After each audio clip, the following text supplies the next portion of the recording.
मैं हम माशाल्लाह चिश्तियाँ को लई है जी खंड के वाली कुल्फी।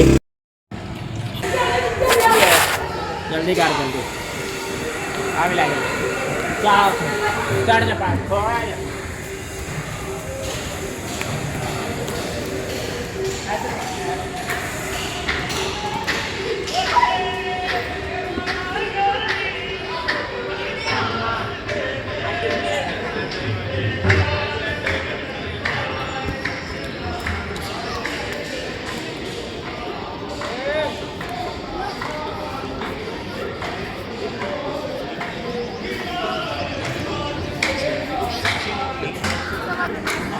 चलो तो चलो ना आ रहे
शाबाश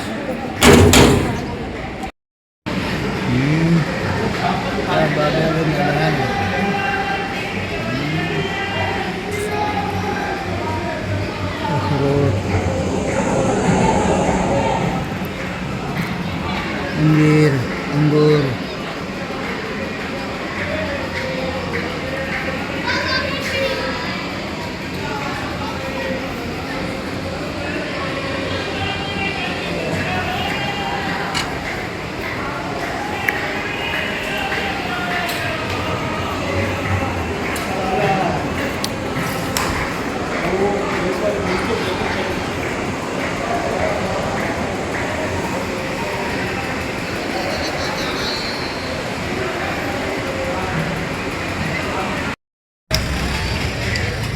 मुंह तेरा चंडा खावन वाला है बफर बफर बफर बफर अले ये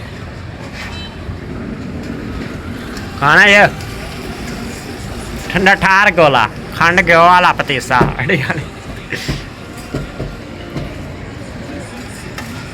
ये मलगद्दा चौक ये मलगद्दा चौक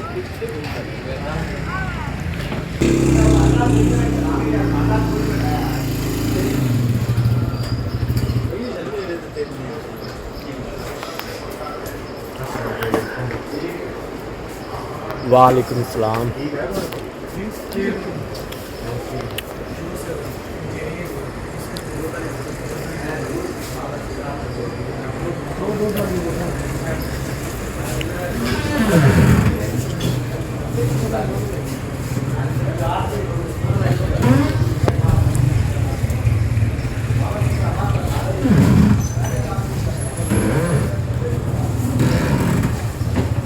ना भाई बामे जो कर ले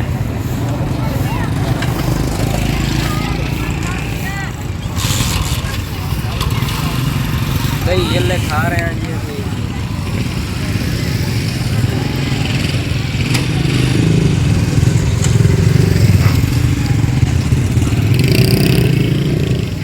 तुसी क्यों खा रहे हो ये दही भल्ले?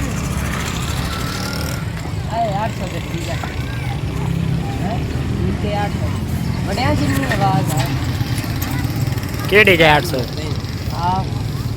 नहीं लगता ही नहीं लगता मोबाइल में और लाग जाते हैं तेरे मोबाइल में सही तरह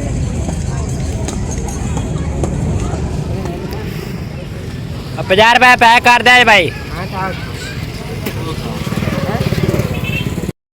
ਧੁੱਪ ਬੜੀ ਹੈ ਜੀ।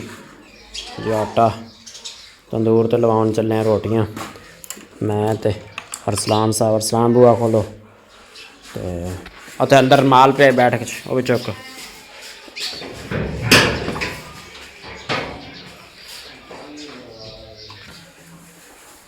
ਕਿਉਂਕਿ 3 ਵਜੇ ਦਾ ਟਾਈਮ ਹੈ, ਧੁੱਪ ਬੜੀ ਹੈਗੀ ਹਾਲੀ ਤੇ ਮਹਿਮਾਨ ਆਏ ਹੋਏ ਸਨ। ਮੈਂ ਅੰਮੀ ਜੀ ਨੇ ਆਖਿਆ ਚਲੋ ਤੰਦੂਰ ਤੇ ਲਵਾ ਲੈਣੇ ਰੋਟੀਆਂ, ਤੁਸੀਂ ਤੰਗ ਨਾ ਹੋਵੋ। ਮਗਰ ਬਹਿ ਗਿਆ ਅਰਸਲਾਨ। ਹੁਣ ਚੱਲੇ ਹਾਂ ਅਸੀਂ ਅੱਡੇ ਤੇ। ਆ ਸਾਡਾ ਜੀ ਅੱਡਾ ਨੱਥੇ ਬੋਦਲਾ ਜੀ।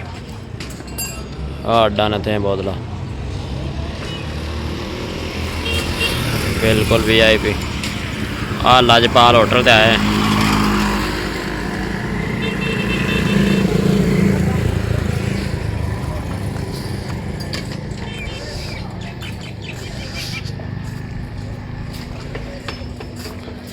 अस्सलाम वालेकुम यार, आप आटा ला दे यार, साड़ी ना ठीक है।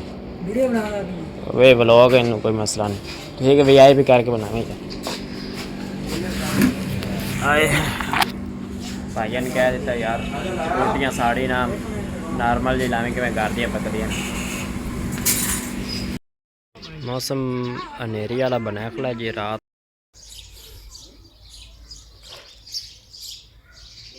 लो जी 2:30 का टाइम हो गया तो दोपहर में बड़ी भुख लगती है। तो हम अड्डे ते चले उत शायद बाई को टिक्कियाँ बनाता है, उन्होंने को लैन चले 2 टिक्कियाँ तो तुहानू भी विखाने। तो फर्स्ट टाइम वाली रोटियाँ पियान घ्यो वाली है, बड़ा सुकून मिलेगा, ज़बरदस्त माहौल बनेगा। उत 2 खीरे ले लेंगे। दोपहर का इवें का ही खाना होना चाहिए।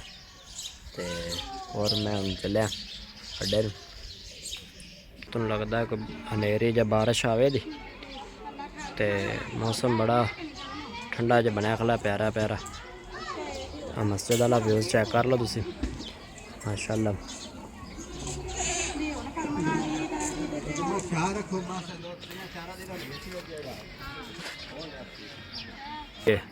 डॉक्टर तो गां चेक चुक कर रहा है। हाँ इधला व्यूज़ है जी साढ़े बाजार का। और डॉक्टर साहब, डॉक्टर बाबा है इत्थे नहीं आया, इतनाइयां नहीं की होगी पास।